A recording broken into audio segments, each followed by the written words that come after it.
I used to live in a small apartment complex in Chicago. It was the only place I could really afford with the job that I had at the time. It wasn't the best, but the rent included the utilities, which was a big saver for me.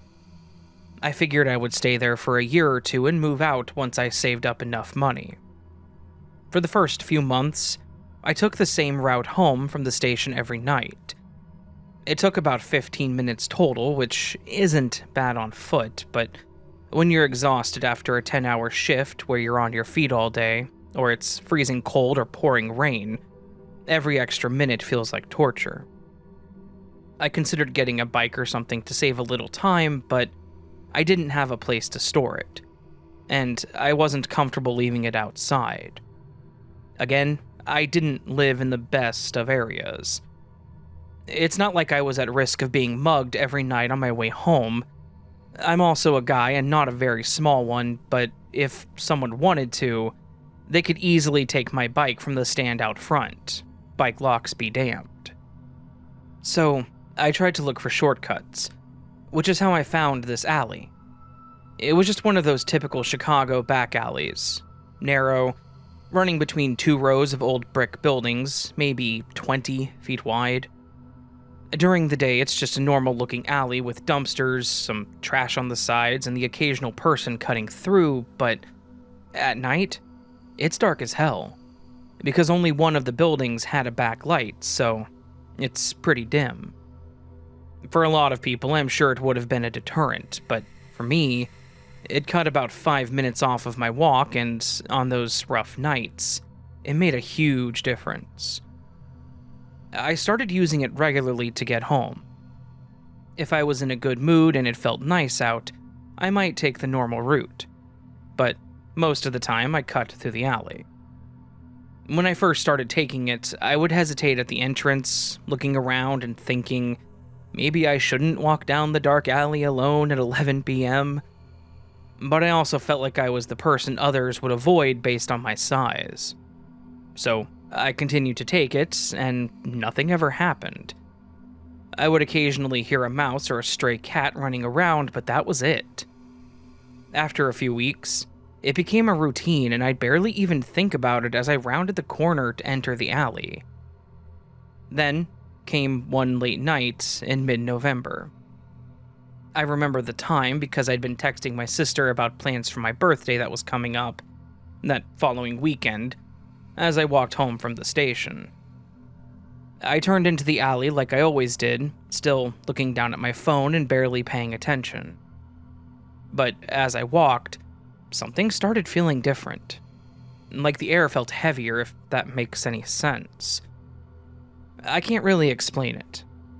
I looked up from my phone, but all I saw was the long alley with dark shadows along the sides. Exactly what I was expecting to see. I told myself that I was just getting myself worked up and ignored it, and then went back to finishing my text. As I finished it, I dropped my phone to my side, still in my hand, and for a second, the alley felt like it was going on longer than usual. I know that sounds stupid too. Alleys don't just get longer, but I was walking and felt like I wasn't getting anywhere. I saw the one streetlight peeking out from around the corner, but I felt like I had been walking forever towards it.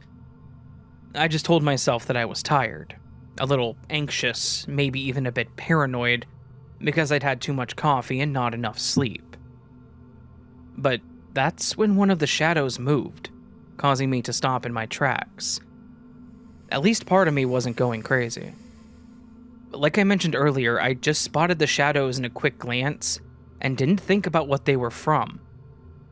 But now, seeing one move, I realized there's no way there could be shadows here.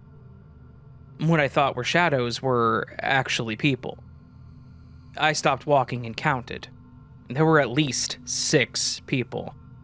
3 on each side of the wall standing against it completely motionless. But because of how dark it was, all I could tell was that their shadows were all the same, except for height. Their bodies were straight all the way up. The shoulders came to a point, curved around the head, which was also rounded. Basically, it looked like they were all wearing something that covered themselves entirely, like a hooded robe or a cloak of some sort. I couldn't make out any facial features. I just remember being frozen in place, not knowing what to do. Did I just walk into something? I'd walk down the alley on every day of the week and have never run into this before.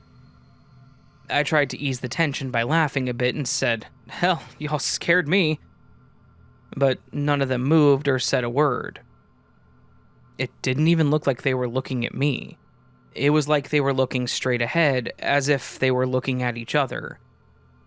That's when the hair on the back of my neck started to stand. Something wasn't right about this whole thing. Then I heard this weird gurgling sound coming from the opposite end of the alley. Like someone with a mouthful of liquid, like they were struggling. Then, as if on cue, all 6 people moved their heads to look directly at me. And that's when my fight or flight response finally kicked in, and it definitely chose flight. There was no way in hell I was walking past them and towards that gurgling sound. I turned around and just sprinted back towards the entrance that I came from. As I reached the entrance again, I looked back to see if they were following me, and I saw all 6 of them, now standing in the middle of the alley, facing me and still not moving.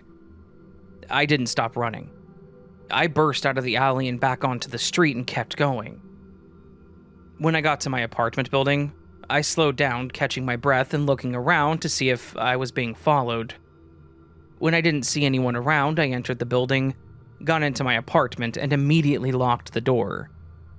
I thought about calling the police, but admittedly, I didn't. I didn't even know what I was supposed to tell them. Hey, there's some weird people standing in an alley. Sorry, that's a lot of places in Chicago.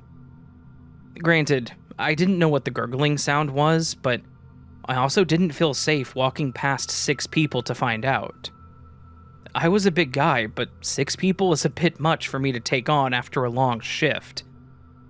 I even tried to rationalize it. Maybe it was some kind of art, installation, or experiment. But with them not responding to me or even blocking off the alley or leaving a warning at the entrance, it was all very strange to me. I checked local posts online to see if anyone else mentioned running into something similar and still came up empty-handed. The next day, I did not take the alley to work or home. But the day after, I took it during the day and it looked just as it always had. Nothing out of the ordinary. I took it that night, keeping my flashlight on the entire time, and there were no weird people or strange sounds. Just as I expected. And I never experienced that again. At night, I always looked down the alley before I took it, and most of the time, I did.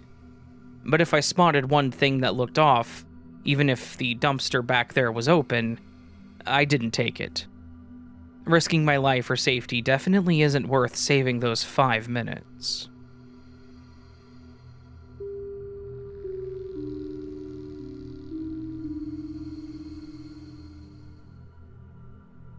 I used to go to this old laundromat back when I lived in this apartment in 2011.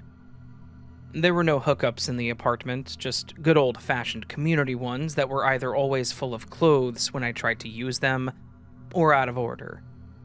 So, I just started going to a laundromat.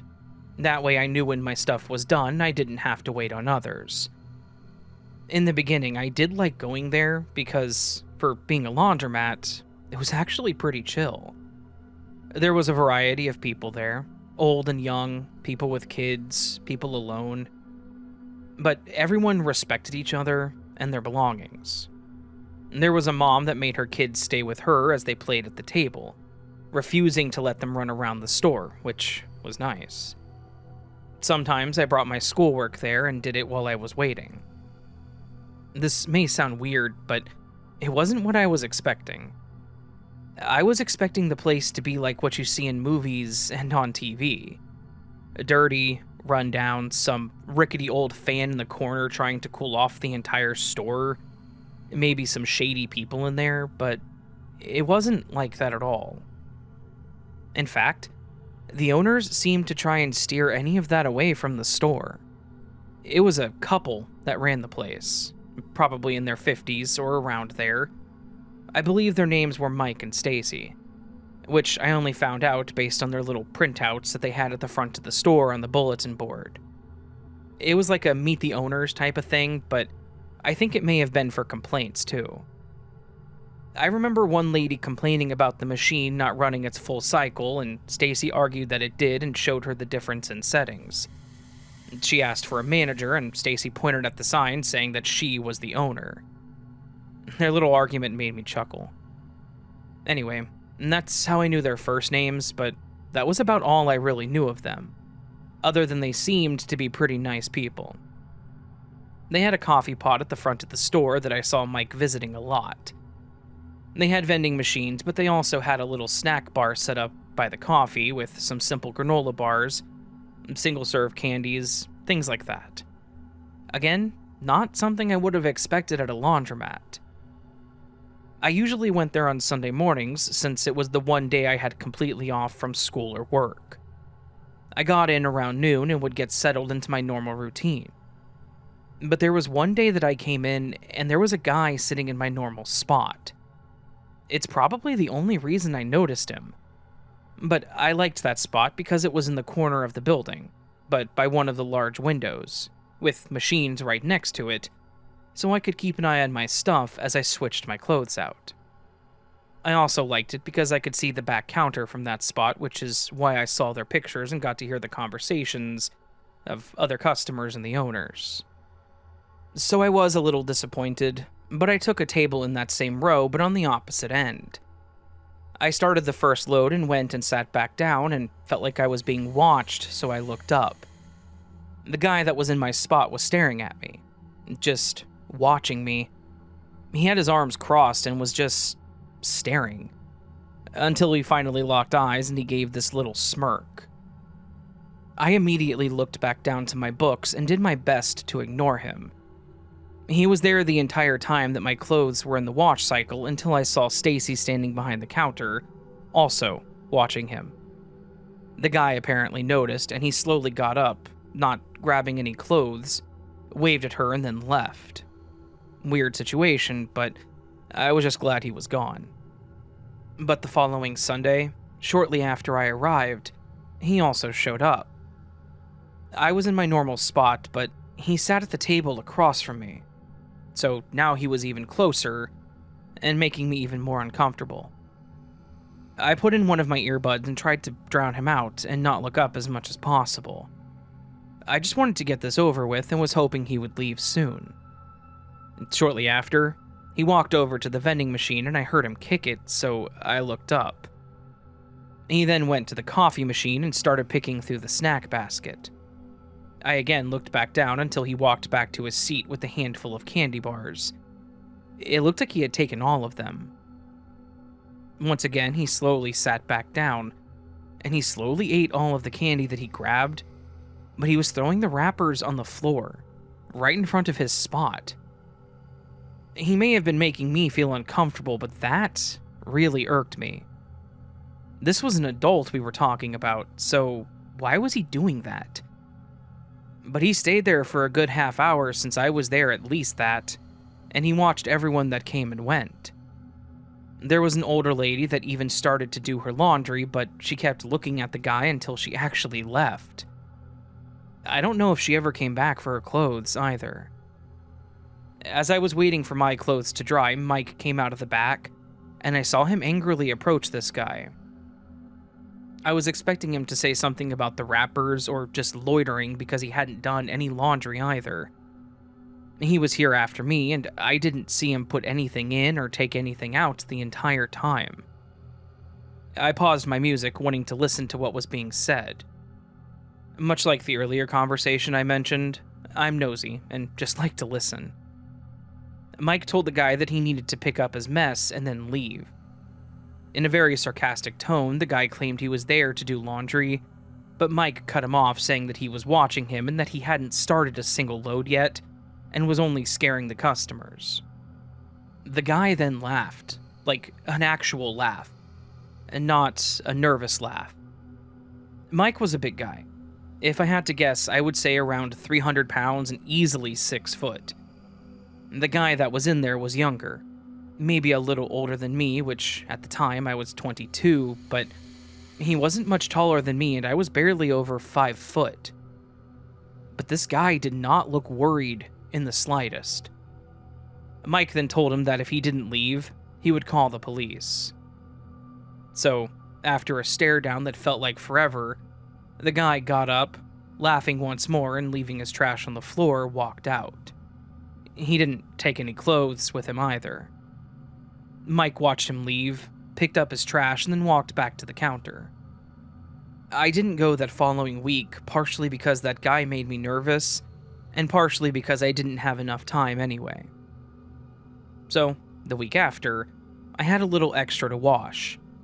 I also knew that I wasn't going to have time that following Sunday, so I went early, Saturday instead, since I didn't work until later that evening. I got to the laundromat around 8 a.m. and there was only one person there at the time. I went to my spot and started loading the washer. As I pressed the loud buttons, I realized that the music that's usually playing was off. Just something I noticed, and I thought maybe it was because it was early or they forgot to turn it on. Then, as I waited, I went over to the coffee pot to make myself some since I was up early, but it was empty. But not just empty. It was like it was never made that day. It was empty and clean, and the machine was cold. I've come in earlier than 8, and it was always made. It wasn't a big deal, but it was still something I noticed, like the music. I went back to my spot, and as I sat down, something felt off.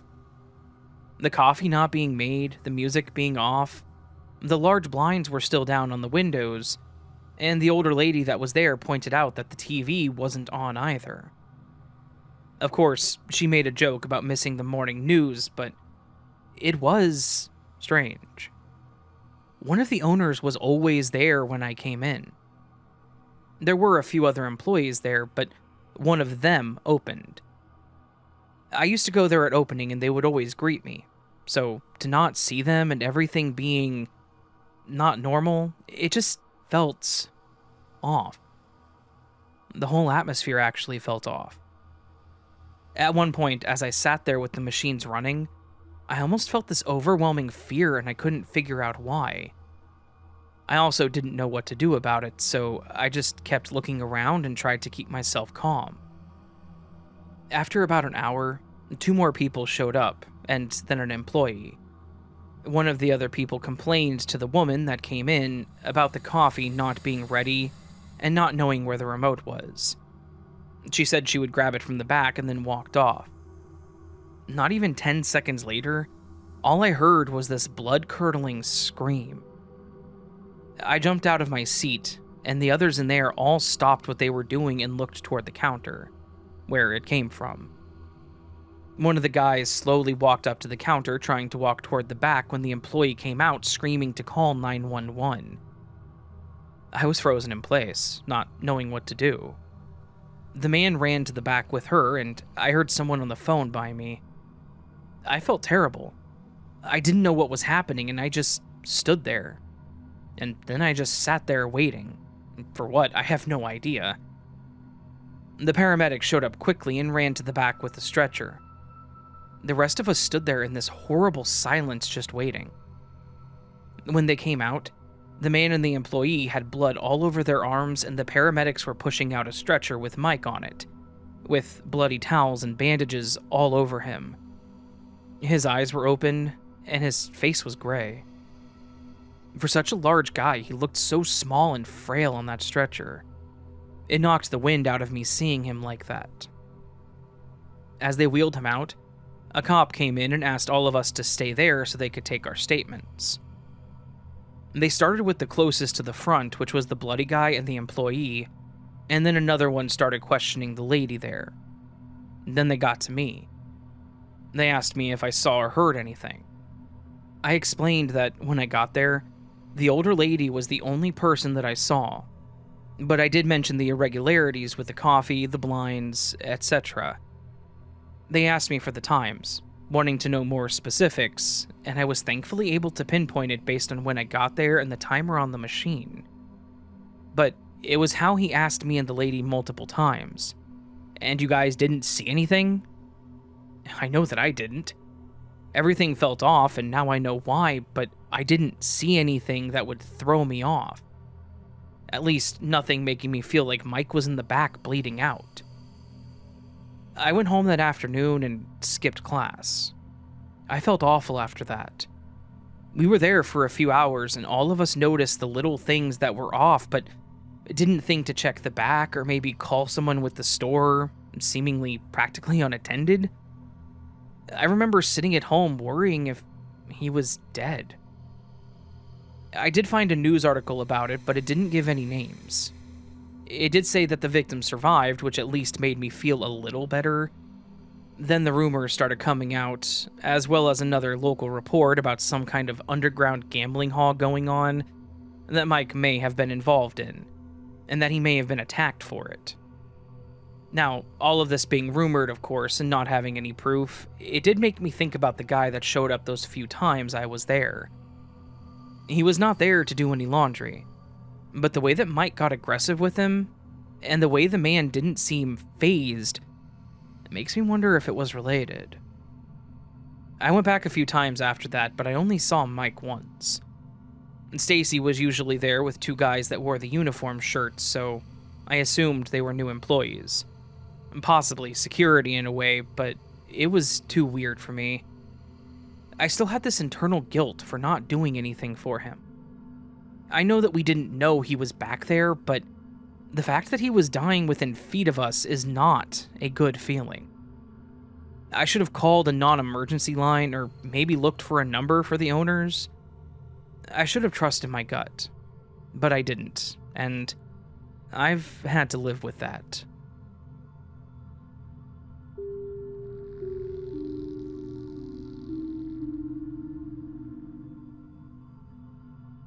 I'm going to say up front that if you feel some kind of way about John Lennon, then this piece is not going to be for you. I, Tom K., absolutely love John Lennon and the Beatles, so I'm going to probably talk very highly of Mr. Lennon and the aforementioned band. So this piece may come off as a little more biased than some of my other work, because, to a degree, it will be. Formal disclaimer: the views, opinions, and exposition expressed in this script are not necessarily those of me, Raven, or other people associated with the As the Raven Dreams podcast, which is just me, and are those solely of writer Tom K. I wanted to do this script because it's about someone that I have a tremendous amount of love and respect for, yet when I actually tried to start it, I kind of stumbled a little bit. How does one tell the story of a man like John Lennon? How do you sum up a man that literally touched the lives of millions of people? A man that championed a worldview that changed the way people thought about the world? I suppose I should maybe start at the beginning, just for those that may not know just who John Lennon is beyond he was the guy in the Beatles, right? To say that John's early years were tumultuous would be a little bit of an understatement. He was born in the 1940s to a father of Irish descent named Alfred Lennon and his mother Julia. His father was largely absent for his first 4 years of John's life, as he was a merchant seaman. In 1944, his father went AWOL and returned home to find his wife pregnant with another man's baby. In 1946, his life would take a very dramatic turn when he was forced to choose between his mother and his father. Witnesses to the incident say that to call it dramatic is very accurate, watching John be made to choose. Although there are some disputed versions of the story. Some say that twice John chose his father, but when Julia began to walk away, he ran after her crying. Others say it was mutually agreed upon that Julia take him. During his adolescence, John primarily lived with his Aunt Mimi and her husband. It was also when he started becoming interested in music, and in 1956 his mother would buy him his first guitar, a cheap acoustic piece. It was also in 1956 that John would start a band called the Quarrymen. While John unquestionably had ambitions to become famous, and often declared that he would be, claims his aunt was skeptical of, he probably never imagined that starting that band would change his life and make him one of the most famous musicians to have ever lived. In 1958, an event would occur that would have a very lasting impact on John for the rest of his life and career. His mother, Julia, who had been one of the only people truly supportive of John's artistic pursuits, was killed when she was struck by a car walking home. This event would, as you can imagine, have a terrible impact on John. For 2 dark years, he spiraled out of control, drinking far too much and fighting. Later on, John's own words would sum up how he felt about that period of his life. "I was consumed by blind rage." His mother's death would not always cast that dark shadow over his life, though. With time, John would find a way to turn her legacy into a source of creative inspiration, writing such songs as Julia that were in her honor, which is truly a beautiful tribute. Creatively speaking, the Quarrymen were doing very well. They had started playing in 1956, and by 1957 they were beginning to make waves with their unique blend of skiffle and rock and roll. This was also when John met Paul McCartney, who would join the group that same year. John's aunt did not approve of his friendship with Paul, nor did Paul's parents approve of John, saying that he would, quote, get their son into trouble, quote. At the age of 14, George Harrison was recommended as the lead guitarist for their group. McCartney brought the idea to John, but initially he dismissed the idea, saying Harrison was too young. Those doubts vanished, however, when he heard the boy play. With Harrison, McCartney, and Lennon all together, the first incarnation of the Beatles was born in 1960, with John's friend Stuart Sutcliffe playing bass for the band as their fourth. The most famous lineup wouldn't come together until 1962, when drummer Ringo Starr would join the band. Along with some other shuffles in the members, we ended up with McCartney, Harrison, Lennon, and Starr, which sounds like a law firm. The 60s were truly a golden time for the boys from Liverpool as their popularity exploded worldwide. They were not without their controversies, though, such as the time that John said that the Beatles were more popular than Jesus, a comment that earned the group, and John specifically, a lot of backlash. These included death threats, the burning of Beatle records. At some point, even the Klan were involved. Like I said, a lot of backlash. Things became so intense that the Beatles actually stopped touring as a result. It was kind of one of those meetings of cosmic chance that introduced John to the woman he would spend the rest of his life with, the Japanese artist Yoko Ono. The pair first met in 1966 at an art show where some of her pieces were on display. They wouldn't actually start dating until 1968, and the couple were married in 1969. Right off, they started some of the activism that would come to define much of John's later career. In the wake of their wedding, they didn't disappear for a private retreat to celebrate their honeymoon. The pair had an agenda, and they wanted to share it with the world. This was their first, now famous, bed-in. From March 25th to March 31st, the newlyweds invited the press into their hotel room. John and Yoko literally just stayed in bed for the entire week, wearing pajamas and talking about peace for hours. They used this time to voice their anti-Vietnam views, with John saying, "We're selling peace the way others sell soap, and we think that peace could use some advertising." After some very tumultuous years in the 1970s, by 1975, John had settled into what many would call his house husband years. While still active politically, it was in a much diminished capacity compared to the early 70s. John also took this chance to step almost entirely away from the music business. On his 35th birthday, John and Yoko's son, Sean Ono, Lennon, was born. By this time, the young family was living in New York at the Dakota Building, and that's where most of their time was spent. Now, forgive me for having gotten a little biographical here, but honestly, I've been kind of stalling, because I know exactly what we're building towards, and it's not a fun thing to have to talk about. But in 1979, John started getting the old creative itch, as it were.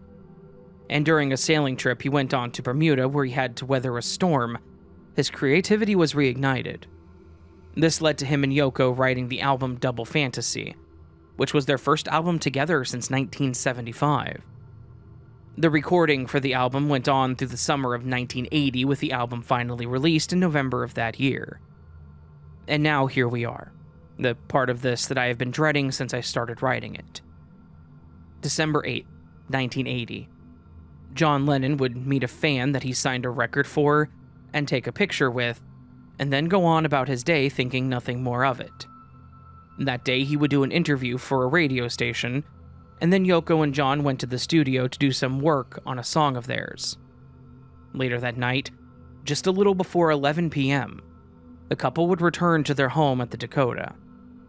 The fan that he had met earlier that day was Mark David Chapman, and when he returned home that night, he encountered the man again. Only this time, Chapman would shoot John Lennon 4 times at close range. With the shots being fired at 10:50 p.m., by 11 p.m., John was at Roosevelt Hospital, now called Sinai Hospital, where they tried absolutely everything they could to save John. But with the injuries he had taken, there was no hope of him surviving. Bullets had torn through his lung and done other massive internal damage to the artist. And by 11:15 p.m. of December 8, 1980, John Lennon had died. I really don't have much to add to this one. The story really kind of speaks for itself. It's a hard story to tell, especially with John just getting back into his career. That second act for him and Yoko was right within reach. But it was all struck down by one man, one cold December night in the Big Apple, New York City. May he rest in peace, John Lennon.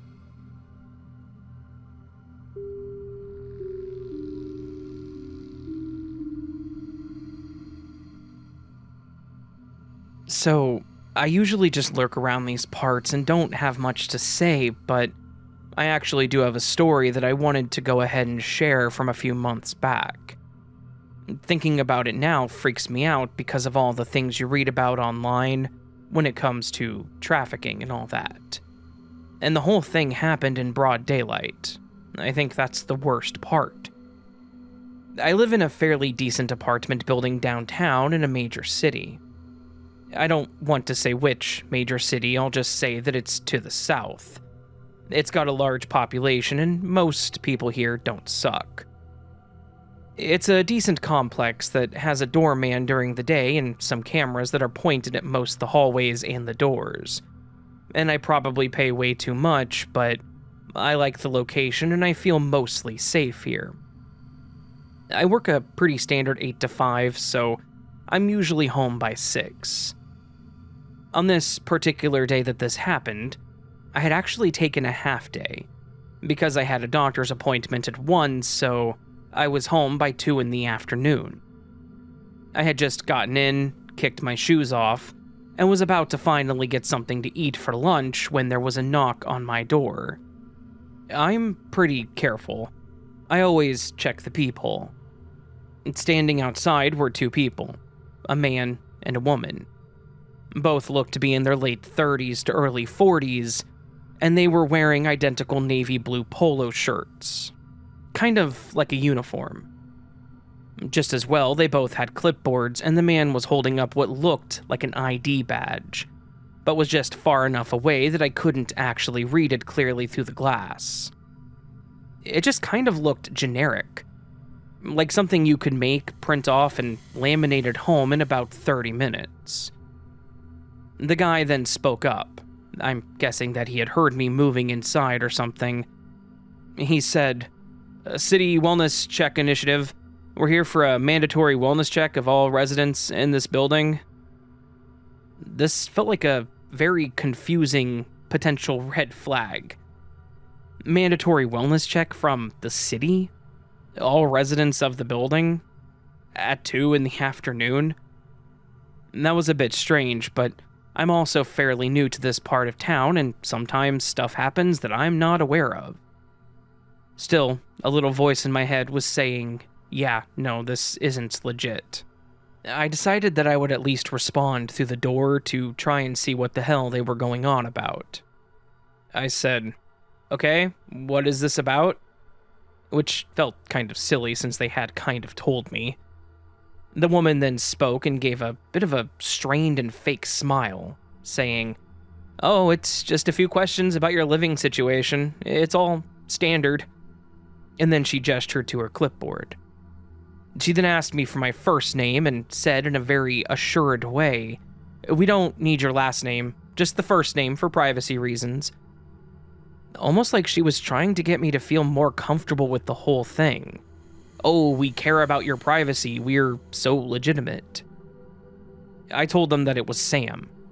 I didn't mention that it was short for Samantha, but they could probably have figured that out. They asked one or two more generic questions about the rental property, like what my monthly payment was and how much I paid in utilities. Then, the questions got strange. The man spoke up again and asked, "Do you live alone?" He then looked like he had written something down on the clipboard before I even answered. Now, I do live alone, but I'm not about to tell two random strangers at my door that. So I lied, trying to sound casual. My roommate's at work right now." He made a show of ticking a box and then looked back up and asked, "And when are you normally at work? Just in case we need to come back." I swear, when he said come back, he stretched it slightly, almost like he was warning me that they would be back. I told him that I couldn't really answer the question because I was home randomly depending on my work's need for staff.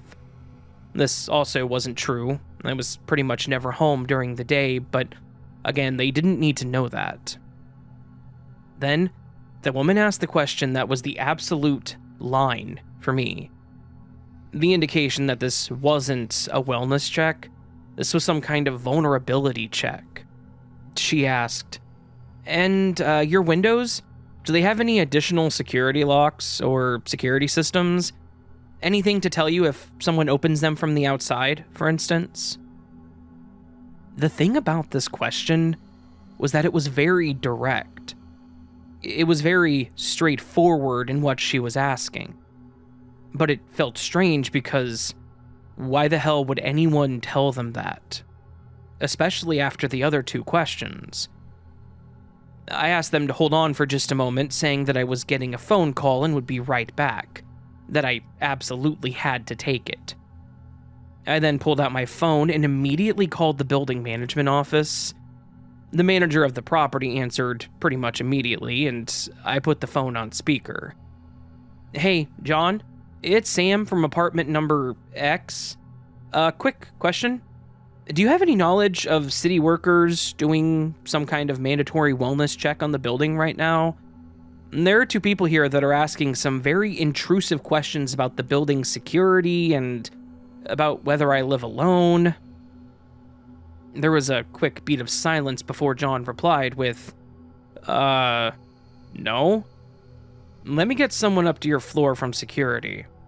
I then heard him start talking in the background, probably into a walkie, to someone else. I looked back through the peephole again, and the two people were gone. No "we'll be right back, sir, goodbye" is just gone. I mentioned it to John, and he told me that he was still sending someone up to talk to me about it, because this could be something way more serious. They came up and asked me a couple of questions about the whole thing, and said that they would check the cameras to see how they got in and what they looked like, and then mentioned that they were going to report it to the police as well to make sure that they're aware of whatever it was, and that they may want to speak with me about it too. The next day, I actually went down and spoke to John in person. I knew he would be in. He said that the two people had actually entered through the main door, and that they'd sneaked in when the doorman wasn't there. They never gave an ID or anything, but they did look official. However, he said that they looked like they were going to my door specifically, because they didn't stop or slow down. They went straight to the stairs, straight to my floor, and knocked. They came in no more than a few minutes after I had, so they may have been following me, but at the same time, how did they know specifically which apartment was mine? The kicker came a few days later. I was chatting with another woman in my building, and she mentioned that the same thing had happened to her, but she just blew it off. The people showed up and mentioned that it was a mandatory wellness check, but she wasn't as willing to talk to them as I was. She was short with them, and said that she would refuse to answer some of the questions. But then they also asked her if she had a dog. Honestly, the scariest part of all this was the implications. It seemed like they were targeting single women. Both myself and the other woman were both single, and it seemed like they may have been gathering intel on our living situation. Again, not for wellness, for vulnerability. They were trying to see if we were vulnerable. I don't even want to think about what could have happened next or what they were actually planning. Nowadays, I just yell, "Not interested," if someone knocks on my door and I'm not expecting anyone. I don't even bother with the peephole.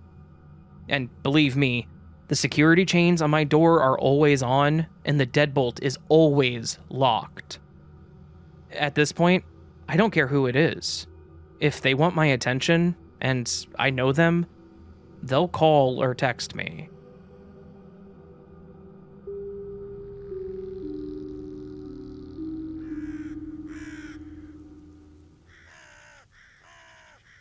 So That My Friends was a collection of some big city or urban or inner city, whatever you want to call it, stories. Stories in literal opposition of my middle of nowhere or small town stories. So, I had a few requests of people saying, "Hey, you should do big city stories," back whenever I asked for suggestions. So, I thought, why not? We made it work, got some stories, and yeah, interesting ones for sure. Creepy stuff, that's for sure, of course. And then the write-up by Tom K is always appreciated. Thank you, Tom. As always, appreciate you, man. I realize I just said that made it sound kind of dismissive. I wasn't trying to dismiss the write-up. I was saying, and then there's the write-up by Tom, which is it was interesting, and I'm gonna shut up. Thank you, Tom. Appreciate you for the write-up, man. And thank you for listening if you're listening. And if you're new to the channel and liked what you heard, consider subscribing. That'd be great. If you liked what you heard, consider hitting the like button. You can also leave me a comment with your thoughts on the stories, with your thoughts on the channel, or anything you want to say. Which one you like the most or the least, you know? You can also, I don't know, join Patreon memberships, get early access to content like this. Two separate things there, patreon.com/AsTheRavenDreams, I believe. And then the join button down below the video is for memberships. Both of them get early access. Patreon gets you a little more depending on what you sign up for, but they're both perfect for supporting the channel if you want to. Never expected, always appreciated. What else? If you have a story, go to astheravendreams.com and send it my way. You can also email it to astheravendreams@gmail.com. If you go to the website, you can find my podcast and all the other platforms there, in long formats. You can also find all my social media links and other stories I've written, fiction stories. I do have a fiction channel. It's called As the Raven Creeps. It used to be called Raven Pasta. Now it's called As the Raven Creeps. I have one new story over there from last week that was pretty decent. Planning to get a lot more, so been working on that. See how that goes.